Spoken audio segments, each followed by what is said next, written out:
Do all of the people that you've mentioned in the exempted categories have to make up their fast later on? Out of the 13 categories which I mentioned, the first 3 categories, they don't have to make up their fast later on.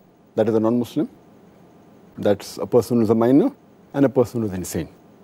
Out of the remaining 10 categories, 2 categories, a person who is disabled for long and a person who is very elderly.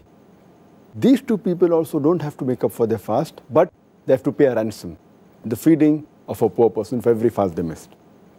As far as the other 8 categories are concerned, the moment the condition in which they are, it gets reversed, then they have to make up for the fast which they missed.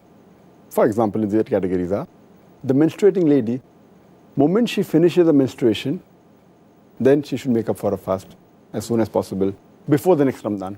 A woman who is in the period of postnatal bleeding, the moment it gets over, she has to fast.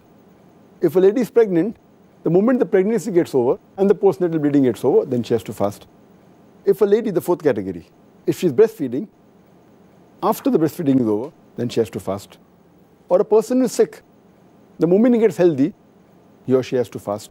Similarly, a person who's traveling, moment he finishes his traveling, he has to fast.